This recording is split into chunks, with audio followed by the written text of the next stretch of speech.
शांति। ओम शांति। आज हम प्रस्तुत करते हैं ब्राह्मण जीवन के बारे में। तो हमारे सामने सन्मुख में प्रस्तुत है आदरणीय ब्रह्मा कुमार राजयोगी वीरेंद्र भाई। उनसे हम पूछेंगे ब्राह्मण जीवन का महत्व क्या है और बहुत जानकारी लेंगे, बहुत कुछ। भाई जी, अब कब से कितना साल से समर्पित है और ये ब्राह्मण जीवन का महत्व क्या है, बहुत अच्छा। थोड़ा हमको एक्सप्लेन कीजिए। ओम शांति। ओम शांति। ब्राह्मण जीवन का महत्व। ब्राह्मण जन्म अर्थात ब्रह्मा मुख वंशावली। ब्राह्मण जन्म अर्थात प्रजापिता ब्रह्मा के बच्चे हम सब ब्रह्मा कुमार कुमारी कहलाते हैं। ब्राह्मणों को उच्च दिखाया जाता है, ऊंची चोटी के रूप में। इसका बहुत बड़ा महत्व है। देखो, सच्चे पवित्र ब्राह्मण ही योगी बनते हैं। और बहुत बड़ा महत्व है कि अगर भगवान के यज्ञ में हमने समर्पित होने से भगवान भी जन्म जन्म मदद करने के लिए भी वो बध जाता है। भक्ति मार्ग में भी वो मदद करता रहेगा द्वापर युग में। और ब्राह्मण जीवन का और बड़ा महत्व है जो परमात्मा ने बताया है। पवित्र संकल्प ब्राह्मणों की बुद्धि का भोजन है। पवित्र दृष्टि ब्राह्मणों के आँखों की रोशनी है। पवित्र कर्म ब्राह्मणों का विशेष धंधा है। पवित्र संबंध और संपर्क ब्राह्मण जीवन की मर्यादा है। तो इससे हमें पवित्रता ब्राह्मण जीवन का मेन फाउंडेशन है। और ब्राह्मण जीवन का बहुत बड़ा महत्व है कि हम आगे परमात्मा के कार्यों में, यज्ञ में अपना जीवन समर्पित कर देते हैं तो परमात्मा हमें रोज़ नए नए अनुभूति कराता रहता है। जी, बहुत अच्छा लगा। प्राप्तियों का आपने बहुत अच्छा महत्व के बारे में बताया, ब्राह्मण जीवन का सबसे ऊंची। तो दूसरा भाई जी, इसी कड़ी में जब इस ज्ञान मार्ग में चलते समर्पित हो गए, तो समर्पित जीवन में, ज्ञान मार्ग में, समर्पित जीवन में क्या क्या प्राप्तियाँ होती है? कोई प्राप्ति सुना सकते हैं हम? बहुत अच्छा, थैंक्स आपको। देखो, जब हम परमात्मा के लिए समर्पित हो जाते हैं तो भगवान से हमें क्या क्या प्राप्तियाँ हुई। मुझे जो प्राप्तियाँ हो मैं आपको ज़रूर सुनाना चाहूँगा। अवश्य। कि देखो, सबसे पहले जो हमें प्राप्ति हुई, पहला परमात्मा से मनन चिंतन का वरदान मिला। जब हम आपको अनुभव सुना रहे थे शुरू में पहले भाग में, तो सुनाया कि जब 94 में जब हम माउंट आबू जब आए, ओम शांति भवन में मिलन हुआ, तो जब हम ज्ञान सरोवर एकेडमी में सेवा में लग गए, समर्पित जीवन 1 साल ही हुआ होगा, बड़ी दादी जी आती थी और बड़ी दादी ने कहा कि आज परमात्मा से केवल ज्ञान सरोवर और मधुबन वाले भाई मिलेंगे, बहनें मिलेंगी। बस, तो हमने संकल्प किया कि मैं योग तो करता हूँ, 8 घंटा योग का चार्ट भी रखता हूँ, कभी 6 घंटा, कभी 5 घंटा, अभी 8 घंटे का योग चार्ट रखता हूँ, लेकिन मेरे को मनन चिंतन नहीं आता है। तो आज बाबा आने वाले हैं कल परसों। दादी ने कहा बाबा भी अगले टर्न में आएंगे 2-3 दिन में, तो आप ओम शांति भवन में बैठना है और बाबा से वरदान लेना। तो पहले मनन चिंतन मुझे नहीं आता था, योग करना अच्छा लगता था, अशरीरी विदेहीपन का। तो जैसे ही ओम शांति भवन में आगे बैठा, बाबा आए, बाबा ने दृष्टि दिया, बस मनन चिंतन शुरू हो गया। अंदर से मनन चिंतन का वरदान मिला। फिर इसके बाद क्या होता है कि अब हम आए, ज्ञान सरोवर में आए, और दूसरे दिन से हमारे पास ऑफर आने लग गए, अरे आपने एमए किया हुआ है, आप मनन चिंतन करो, कुछ लिखो। तो हमने लिखना शुरू किया एकांत में बैठ करके, और हमारे लेख कई पत्र पत्रिकाओं में प्रकाशित होने लगे, जैसे ओम शांति मीडिया यहीं से शुरू हुई है, ज्ञान सरोवर से। फिर सद्भावना जो धार्मिक विंग वालों ने शुरू किया। कल्पांत पत्रिका जो दिल्ली से निकलती थी त्यागी जी का, उसमें भी प्रिंट होने लग गया। वर्ड इनवल में भी हमने कई लेख लिखे इंग्लिश में। फिर इसके बाद चौथा लोग जो पत्रिका निकली, फिर राजस्थानी शेर भी निकलती थी एक मैगजीन, उसमें भी हमारे लेख छपने लग गए। तो ये बाबा का ही चमत्कार था कि बाबा ने मुझे पहली प्राप्ति लेख लिखने का, यानी मनन चिंतन का दिया वरदान। फिर दूसरा क्या प्राप्ति हुई, मुझे बाबा से पुस्तक लिखने का वरदान बाबा से मिला। कैसे? क्योंकि जगदीश भाई, जब शुरू में हम बताया कि जब हम आए आबू रोड से माउंट आबू 94 में, जब उनके साथ आए, जब यहाँ आए, तो भाई साहब ने कहा कि बनारस से हो, और गुप्ता जी को तो मैं जानता हूँ, गुप्ता भाई साहब के तो बहुत अच्छे नेचर, और आपको बहुत अच्छी तरह से पालना दी होगी। अब बताइए कि आप एमए की हो तो आप किताब लिखने में मदद करोगे ना मुझे? हाँ जी भाई साहब, क्योंकि मैं अभी इतना नहीं आता था ज्ञान का, लेकिन मैंने कहा जी भाई साहब कहा। तो भाई साहब ने मुझे कहा कि आप ज्ञान सरोवर में रहते हुए, हम चाय बनाने की सेवा सूरज भाई ने हमको दिया था। ये राजऋषि भवन में रहते थे और जाके चाय बनाते थे। तो भाई साहब ने ही मुझे कहा और कहा कि 1969 की मुरली से लेकर के 94 तक की मुरली में जो जो बाबा ने अशरीरीपन के बारे में कहा वो लिख के ले आओ। तो मैंने शुरू किया, लिख करके जगदीश भाई को दिया। जगदीश भाई हमारे सेक्रेटरी जनरल थे यज्ञ के, बहुत खुश हुए। उन्होंने कहा कि ठीक है वीरेंद्र, अभी दूसरा काम तुम्हें दूंगा। तो भाई साहब ने विदेहीपन का भी दे दिया, वो भी लिख के दिया। फिर इसके बाद भाई साहब शरीर छोड़ दिए, बीमार होने के बाद उनका जैसे संपूर्णता की ओर गए। तो ऐसे ही एकांत में पहाड़ी पर बैठा था जी। तो चिंतन चला कि भाई साहब तो चले गए, एक महान राइटर थे हमारे यज्ञ के। तो ब्रह्मा कुमारी का जो परिचय, ये ज्ञान सरोवर का तो लिखा नहीं है, ब्रह्मा कुमारी का जो परिचय बुक लिखा था जगदीश भाई ने, उसमें ज्ञान सरोवर का नाम नहीं था क्योंकि पहले लिखी गई थी और वहीं चल रहा है। तो मैं वहीं पर बैठा हूँ और जैसे कि फ्लोर आया ऊपर से, जैसे कि किसी कोई आवाज़ दे रहा है, टचिंग कर रहा है। तो मैंने तुरंत वहीं बैठे बैठे पहाड़ी पर लिख दिया ज्ञान सरोवर के बारे में। और फिर इसके बाद शांतिवन का थोड़ा सा शुरू हुआ था वो लिखा, पीस पार्क का जो थोड़ा और लिखना था वो लिखा। तो उस किताब को मैंने आत्म प्रकाश भाई जो ज्ञानामृत के संपादक हैं उनको दे करके ब्रह्मा कुमारी इंट्रोडक्शन बुक भी लिख दिया, अच्छी तरह से हो गई। तो अब इसके बाद फिर अब संकल्प आया कि आबू के बारे में, आबू दर्शन के बारे में किताब में लिखूं। तो मैंने हमारे करुणा भाई जो मीडिया चेयरपर्सन है, मैंने उन भाई साहब से ऐसे ही बात किया। भाई साहब ने कहा अच्छा आपका तो लेख आता रहता, मैं देखता रहता हूँ, तो ऐसा करो आप पथ प्रदर्शक में आपका लेख मैंने पढ़ा था चार धाम के बारे में, तो आप कुछ लिखो, भले हम आपको मदद करेंगे। तो मैंने भाई साहब से परमिशन ले करके आबू दर्शन का एक किताब लिखा जो पीस पार्क में आज भी बिकती है। तो आबू दर्शन पर किताब, माउंट आबू की पूरी विशेषता और ब्रह्मा कुमारी का भी, दोनों को मिलाकर लिखा। बहुत अच्छी किताब, सब ने बहुत लाइक किया।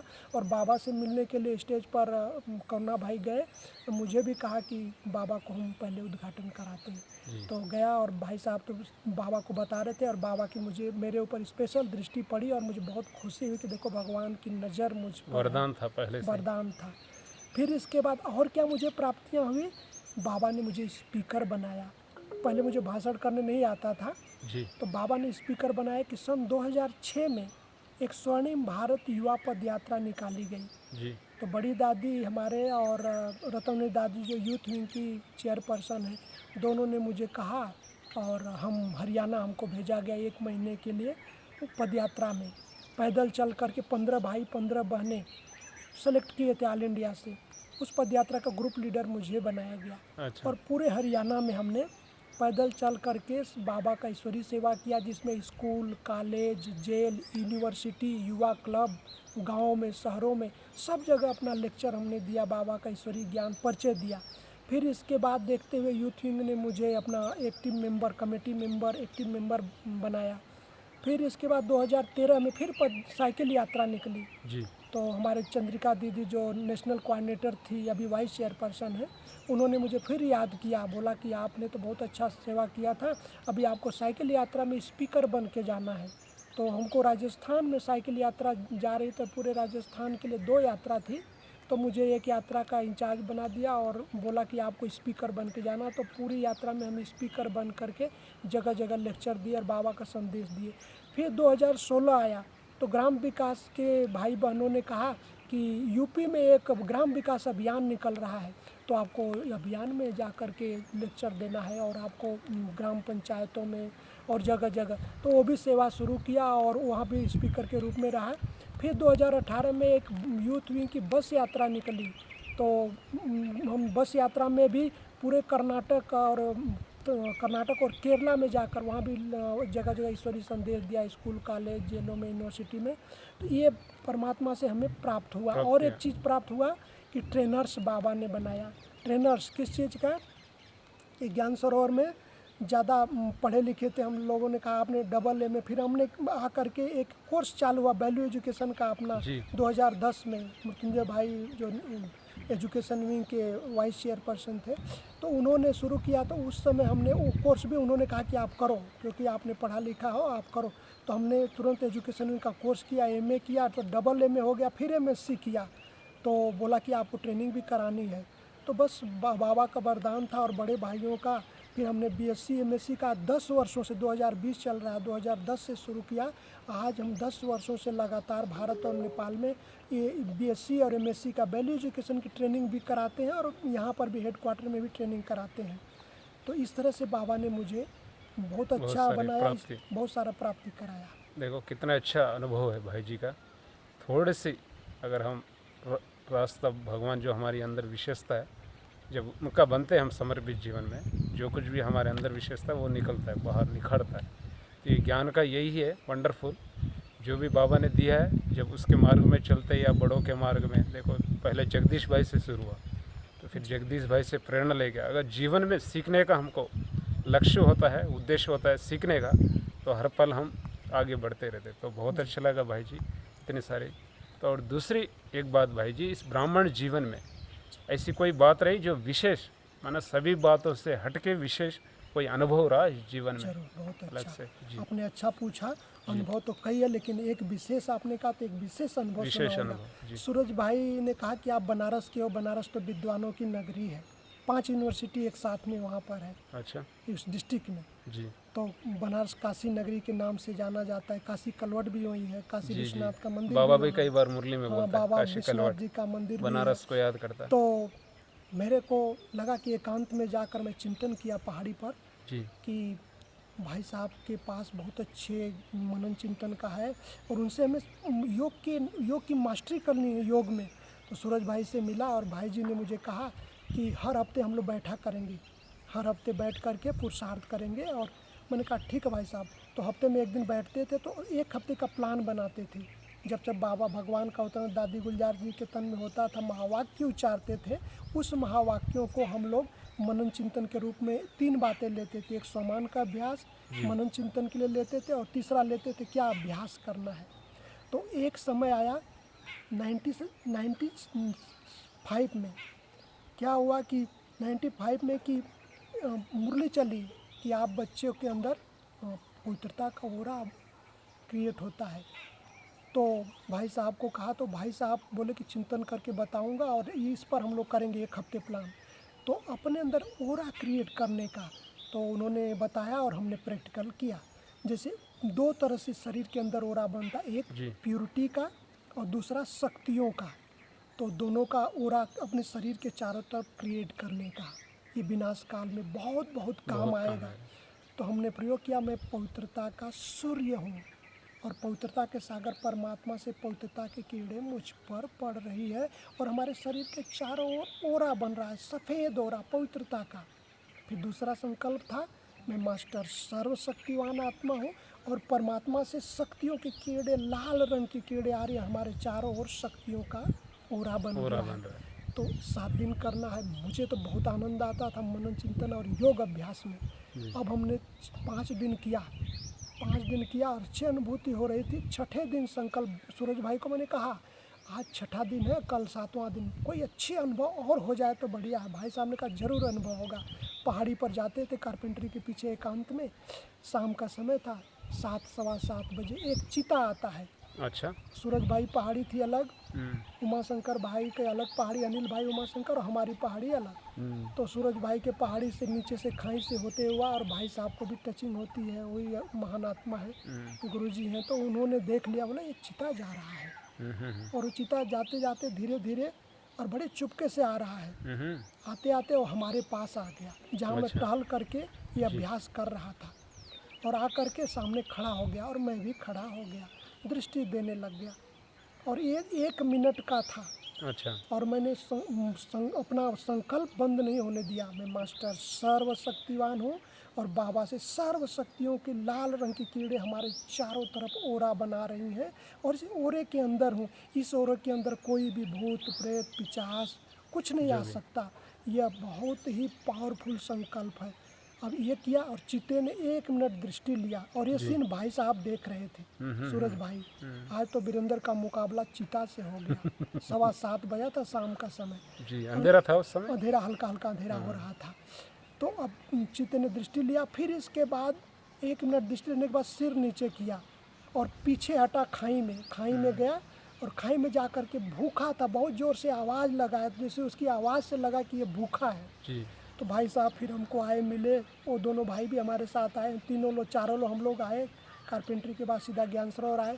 तो भाई साहब पूछे कि भाई डरे तो नहीं ना? नहीं भाई साहब, इतना सोमान का अभ्यास बाबा की याद में था कि कुछ नहीं, जैसे लग रहा था बाबा साथ है हमारे और उसकी किरणें हमारे चारों तरफ फैल गई है।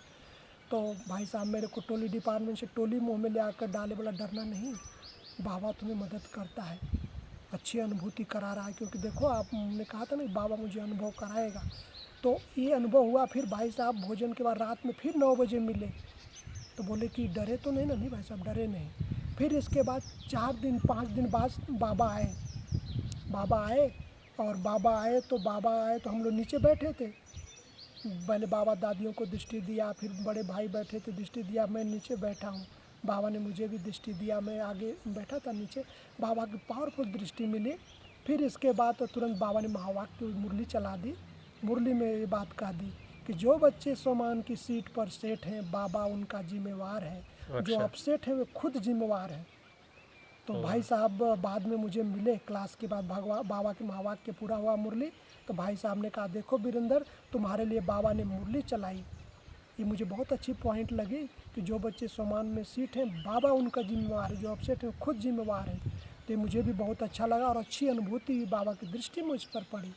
तो ये रहा हमारा विशेष अनुभव। बहुत अच्छा लगा भाई जी अनुभव सुन के, क्योंकि ज्ञानी आत्मा के साथ थे तो भी ज्ञान में मास्टरी कर गया जी आगे। अब योगी आत्मा के साथ है तो जी योग का प्रचंड रूप धारण किया। ये जो स्वमान है बहुत ज़रूरी है। जी आपने बहुत अच्छा एग्जाम्पल बताया। जानवर था सामने, भूखा भी था। जी तो हमारे अब जो भी सुन रहे हैं, तो हमारी संकल्प जब दुनिया परिवर्तन कर सकती, तो जानवर तो छोटे छोटे जानवर भी परिवर्तन हो ही जाता। जी तो कहते हैं ना, योगियों के आगे विषैला चीज़ कोई भी जानवर आता है तो शांत हो जाता। बिल्कुल। तो आपने प्रैक्टिकल योगी का भी अनुभव किया, ज्ञानी का भी अनुभव किया। बहुत अच्छा। जो भी सुन रहे इसका भी आप लोग फ़ायदा ले सकते हैं। मास्टर सर्वशक्तिवान का घर में भी आप लोग जो भी मेडिटेशन करेगा बहुत अच्छा फ़ायदा रहेगा। बहुत अच्छा लगा ये। और इस स्थान का, जिस स्थान में आप 26 साल से रह रहे हैं, तो इस स्थान का कोई विशेष आपको यहाँ अनुभव हुआ, कोई अच्छी बात, अच्छी प्राप्ति हो इतने साल में, इस स्थान का कोई महत्व, तो इसके बारे में, स्थान के बारे में, प्राप्ति के बारे में बहुत अच्छा। बताइए। देखो ये जिस स्थान पर हम रहते हैं, ज्ञान सरोवर academy for a better world, इस ज्ञान सरोवर को परमात्मा ने आकर के वरदान दिया। यह वरदानी भूमि है। और सबसे ज्ञान सरोवर की एक और विशेषता है कि बाबा ने जो एक वरदान दिया जो मुझे बहुत अच्छा काम में आता है, इस धरनी से अनेक आत्माओं के भाग्य का सितारा चमकेगा। ये भगवान के महावाक्य है इस वरदान, इस भूमि को। दूसरा वरदान परमात्मा ने दिया कि विधि पूर्वक ज्ञान के नॉलेज को विश्व में प्रत्यक्ष करने का ये स्थान है।